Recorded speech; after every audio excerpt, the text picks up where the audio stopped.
Dear students, अस्सलाम वालेकुम। कैसे हैं आप सब बच्चे? उम्मीद करता हूँ सब खैरियत से होंगे। अच्छा अभी बच्चों, आज हम स्टार्ट करें एक्सरसाइज 1.1 क्लास 9 का मैथ चैप्टर नंबर 1, जिसका नाम है मैट्रिक्स एंड डिटर्मिनेंट्स। तो सबसे पहले हम इस एक्सरसाइज को स्टार्ट करने से पहले इस एक्सरसाइज का इंट्रोडक्शन करते हैं। तो सबसे पहले मैट्रिक्स क्या होता है, तो मैट्रिक्स देखते हैं। कुछ ऐसे रियल वैल्यूज, कुछ ऐसे एलिमेंट्स जिनकी अरेंजमेंट रोज और कॉलम के अंदर हो और इन्हें दोनों तरफ से घेरा हो ब्रैकेट्स ने, तो ये कहलाएंगे मैट्रिक्स। तो ये मैंने लिखा हुआ है, इसके अंदर देखें चार एलिमेंट्स लिखे हुए हैं 1 2 3 4, और इनकी अरेंजमेंट देखें मैंने रोज और कॉलम के अंदर किया है, दोनों तरफ से ब्रैकेट ने घेरा हुआ है, तो ये कहलाएगा मैट्रिक्स। तो इसके अंदर एक और बात, इनकी अरेंजमेंट को बोलते हैं ऑर्डर ऑफ मैट्रिक्स। तो ऑर्डर ऑफ मैट्रिक्स कैसे फाइंड करते हैं? जो इनकी अरेंजमेंट है जस्ट आपने वो लिखनी होती है। अरेंजमेंट क्या है? जो चीज मैंने बताई है, इनकी अरेंजमेंट है रोज और कॉलम के अंदर। तो सबसे पहले हमने ऑर्डर ऑफ मैट्रिक्स कैसे लिखना होता है, ऑर्डर ऑफ मैट्रिक्स लिखा। उसके बाद आपने सबसे पहले देखना है इसके अंदर रोज कितनी है इस मैट्रिक्स के अंदर। तो इसके अंदर दो रोज है, ये देखिए रो 1 और रो 2, इसके अंदर दो रो है। और कॉलम भी देख लें, कॉलम 1 जो वर्टिकल लाइन होगी ये होगी कॉलम वाली, और जो हॉरिजेंटल होगी ये देखें, जो ये सीधी लाइन ऊपर की तरफ होगी ना, वो होगी क्या नाम लेते हैं, कॉलम वाली। जो इस तरह की लाइन होगी ये रो वाली, ये लाइन रो को शो करती है और ये कॉलम को शो करती है, ये कॉलम को शो करेगी। तो जस्ट ये देखें, इसके अंदर एक कॉलम दो, एक कॉलम 1 और कॉलम 2। तो इसके अंदर देखिए रो कितनी थी, दो, तो 2/2। क्यों? इसके अंदर दो रोज दो कॉलम है, तो रो पहले लिखते हैं बाद में कॉलम लिखते हैं। बी मैट्रिक्स देखें ऑर्डर, बी मैट्रिक्स का क्या ऑर्डर है? इसके अंदर देखें एक रो बन रही है तो मैंने 1 लिखी बाय, इसके अंदर दो कॉलम है तो मैंने दो कॉलम साथ लिख लिए। तो ये ऑर्डर ऑफ मैट्रिक्स है। तो जस्ट अब हम टाइप्स की तरफ जब बढ़ते हैं, तो टाइप्स ऑफ मैट्रिक्स क्या है? सबसे पहले रो मैट्रिक्स। तो रो मैट्रिक्स क्या है? A matrix having one row, जिसके अंदर एक रो और मल्टीपल कॉलम हो वो कहलाएगा रो मैट्रिक्स। तो जस्ट इसका क्या, इसकी एग्जांपल देखें। ए मैट्रिक्स मैंने लिखा हुआ है 1 2 3 4, 1 2 3 4। इसके अंदर मैंने चार एलिमेंट्स लिखे हैं, तो देखें इसके अंदर रो एक है। कैसे? ये एक रो है, ये देखें। और कॉलम देखें 1 2 3 4, इसके अंदर चार कॉलम है, तो मैंने लिखा हुआ है मल्टीपल कॉलम्स है। कॉलम 5 6 7 जितने मर्जी हो, लेकिन रो एक होनी चाहिए।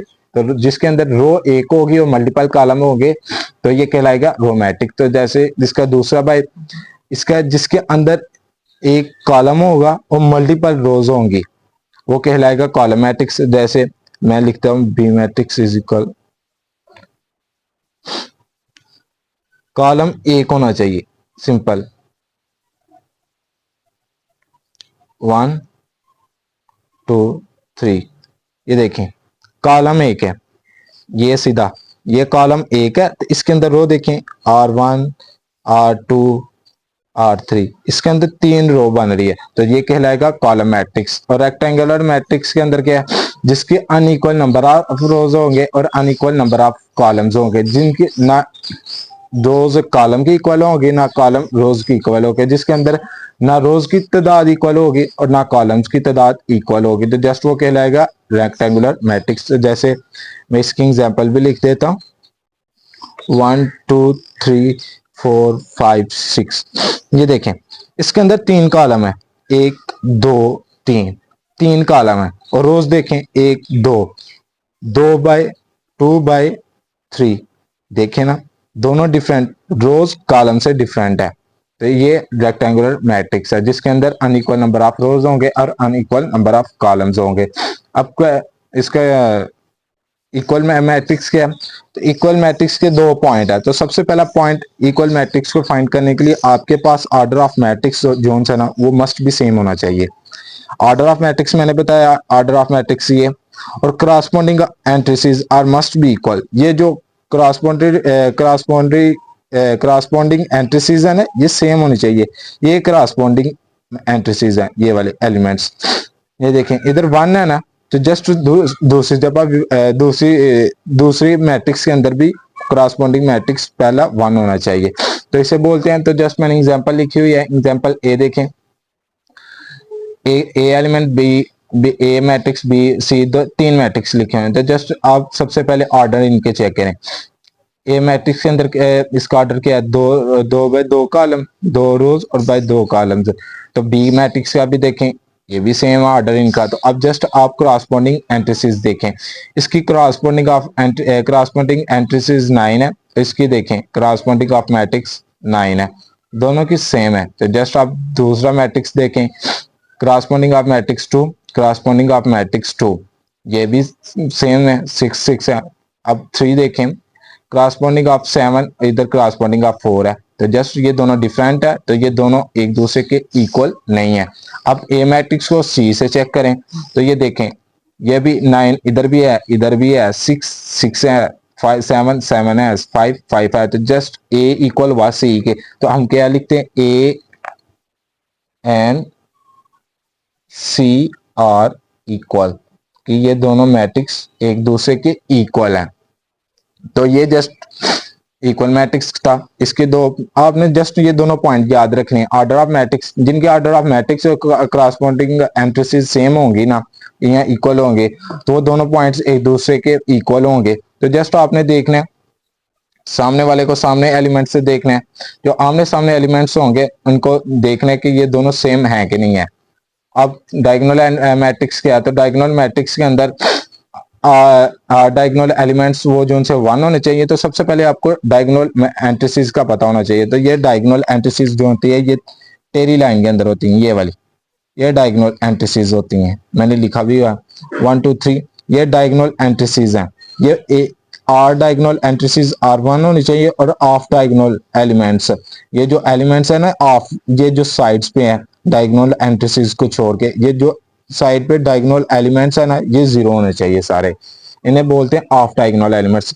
और अगर एक diagonal elements diagonal entries R1 हो और of diagonal elements must be 0, तो ये कहलाएगा डायगोनल मैट्रिक्स। जैसे इसकी मैंने बी मैट्रिक्स भी लिखा है, तो इसके अंदर मैंने डेफिनेशन लिखी है कि are diagonal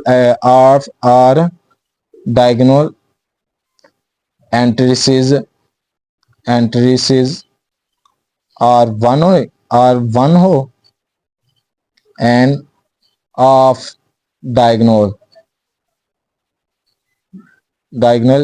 entries are 0,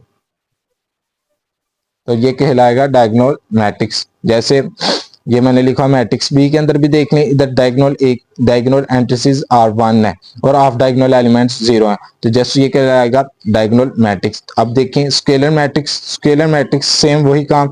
scalar matrix के अंदर जो डायगोनल एंट्रीज है ना, ये एक दूसरे के सेम होनी चाहिए। ऊपर 2 है ना, उसकी दूसरा पॉइंट दूसरे स्टेप के अंदर डायगोनल एंट्रीज के अंदर 2 होना चाहिए, थर्ड स्टेप के अंदर भी डायगोनल एंट्रीज के अंदर 2 होना चाहिए। तो जस्ट ये डायगोनल एंट्रीज सेम होनी चाहिए और ऑफ डायगोनल एलिमेंट्स 0 के, तो ये कहलाएगा स्केलर मैट्रिक्स। जैसे इसकी भी एग्जांपल भी मैंने लिखी हुई है। आइडेंटिटी मैट्रिक्स जस्ट वही काम, जहां 2 2 है वहां 1 1। आइडेंटिटी मैट्रिक्स 1 1 से भरा नहीं होता है, 1 1 आता है, सिर्फ 1 1 तक डायगोनल, जहां 1 1 आ जाएगा ना डायगोनल एंट्रीज के अंदर, वो आइडेंटिटी मैट्रिक्स कहलाएगा। तो जस्ट हम एक्सरसाइज की तरफ बढ़ते हैं। तो एक्सरसाइज क्या है, उसके question number 1, find the order of matrix. इनके ऑर्डर ऑफ मैट्रिक्स फाइंड करने हैं। तो ऑर्डर ऑफ मैट्रिक्स मैंने बताए थे कैसे फाइंड करते हैं, तो जस्ट वो काम करते हैं। ऑर्डर ऑफ मैट्रिक्स लिखते हैं सबसे पहले हम, ऑर्डर ऑफ मैट्रिक्स ए। अब देखते हैं, सबसे पहले आपने रो चेक करनी है। इसके अंदर एक रो, एक और दो रोज है। सबसे पहले आपने 2 लिखा, फिर कॉलम चेक करने हैं, 1 और 2 बाय 2 कॉलम्स, 2 रोज और 2 कॉलम्स। अब बी मैट्रिक्स देखें, ऑर्डर ऑफ मैट्रिक्स बी। अब देखें जस्ट इसका भी वही काम, इसके अंदर देखें 1 और 2 रोज है और बाय 2 कॉलम्स है, 1 और 2 कॉलम्स है। जस्ट अब सी मैट्रिक्स देखें, सी मैट्रिक्स का ऑर्डर क्या है, इसके अंदर देखें 1 रो है, तो 1 बाय 2 कॉलम्स, क्योंकि इसके अंदर 2 है, 1 और 2 कॉलम्स है। अब देखें डी मैट्रिक्स का ऑर्डर देखें, इसके अंदर 1 2 3 रो है, 3 बाय, इसके अंदर कॉलम देखिए कितने, और 1 कॉलम है, तो जस्ट ये हमने डी का भी ऑर्डर फाइंड कर लिया। अब ई का ऑर्डर कैसे फाइंड करते हैं? ऑर्डर सबसे पहले इधर क्या नाम लेते हैं, वेरिएबल्स आ गए, तो कोई बात नहीं। इसके अंदर देखें रोज कितनी है, 1 2 3, 3 रोज हैं, 3 बाय और 1 2, 2 कॉलम्स। सबसे पहले आपने ऑर्डर के अंदर रोज लिखने होते हैं, फिर कॉलम लिखना होता है।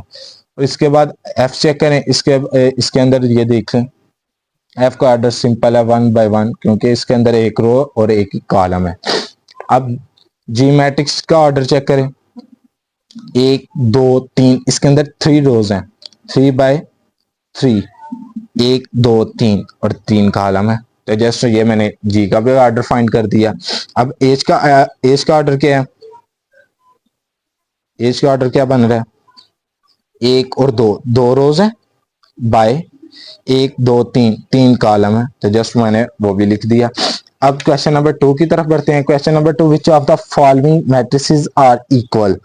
तो ये मैंने इक्वल मैट्रिक्स पढ़ाया है पीछे डेफिनेशन के अंदर, कि ऑर्डर ऑफ मैट्रिक्स सेम होने चाहिए और corresponding of matrices are equal होने चाहिए। तो जस्ट वही काम करते हैं। तो सबसे पहले मैंने सारे मैट्रिक्स लिखे हुए हैं, मैट्रिक्स लिखे हुए हैं, आप सबसे पहले ए मैट्रिक्स को पकड़ें।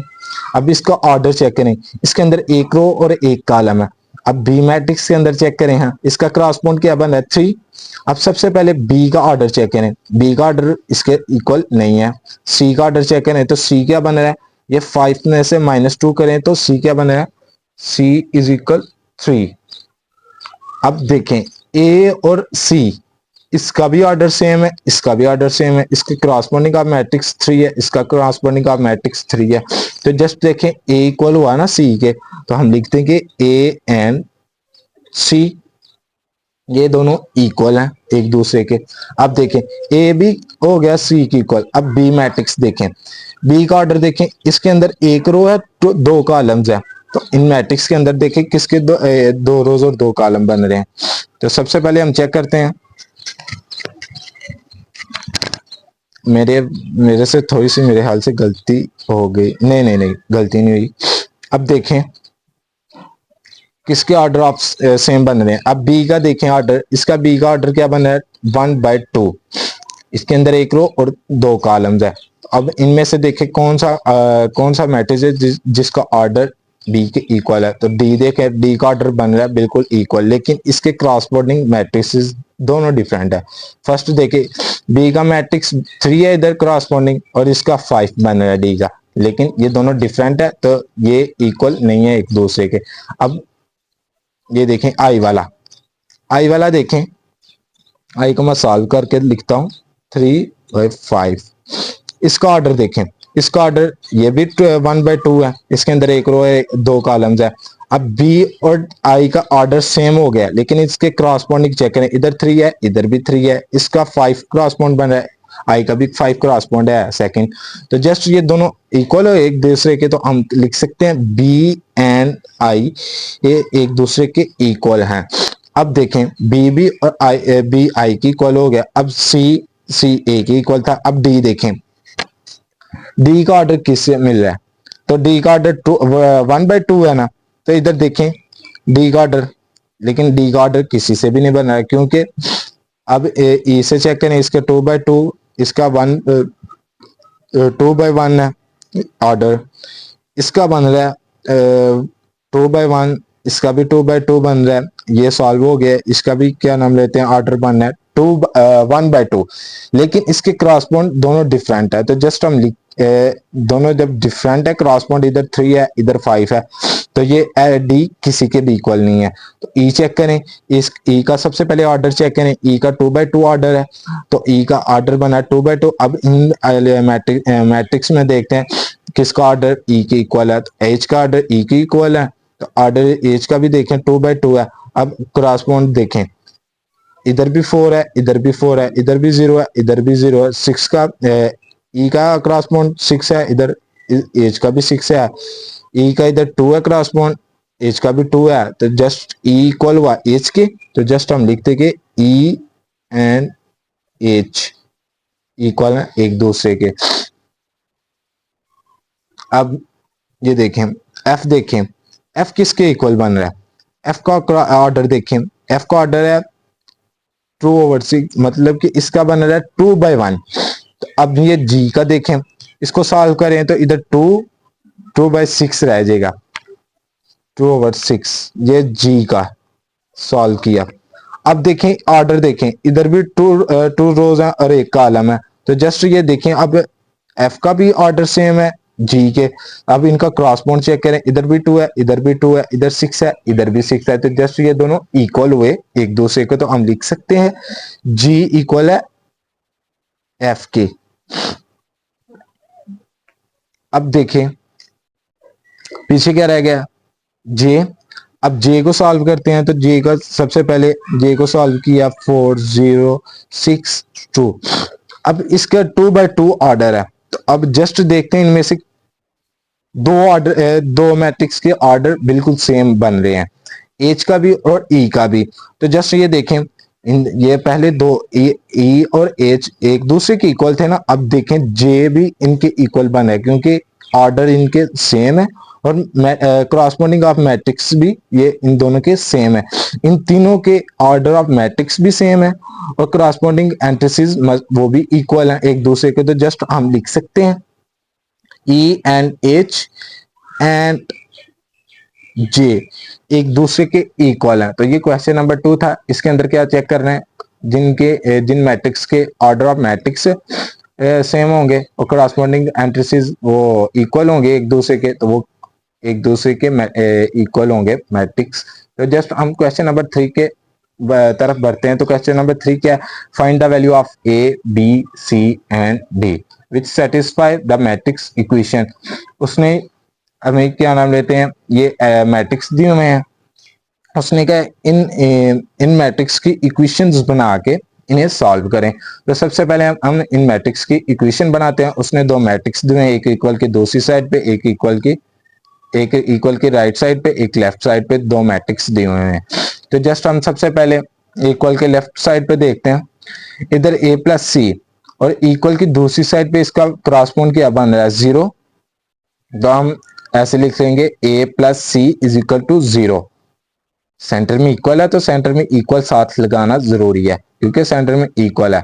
अब बी, इधर देखें second matrix a plus 2b, इसका सामना मैट्रिक्स कौन सा बना है -7, तो जस्ट वो भी लिख लिया। अब सी वाला ये देखिए थर्ड मैट्रिक्स C-1, इसका सामने वाला एलिमेंट कौन सा बन रहा है 3, तो जस्ट हमने वो लिख लिया इक्वल टू 3। अब 4D-6, इसका सामने वाला एलिमेंट कौन सा बन रहा है 2D, तो इज इक्वल टू 2D लिख लिया। अब इनको इक्वेशंस का नाम देखने दे 1 2 3 4।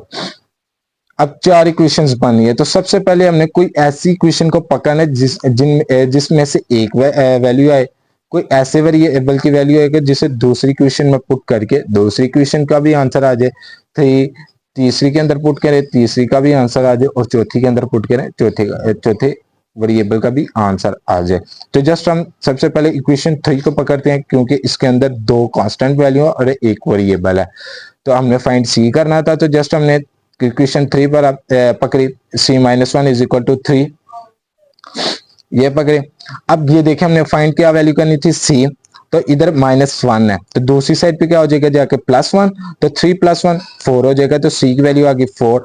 अब देखें no putting C is equal to 4 in equation 1, क्योंकि इक्वेशन 1 के अंदर C है, उसने लिखा है a plus C is equal to 0। तो जस्ट हम जब C की वैल्यू पुट करेंगे तो हमारे पास a की वैल्यू आ जाएगी। तो हमने C की वैल्यू पुट की, इक्वेशन 1 लिखी a plus C is equal to 0, उसके अंदर C की वैल्यू पुट की, ये पॉजिटिव था 4, इधर दूसरी साइड पे क्या हो जाएगा नेगेटिव, तो -4, a की वैल्यू क्या आई -4।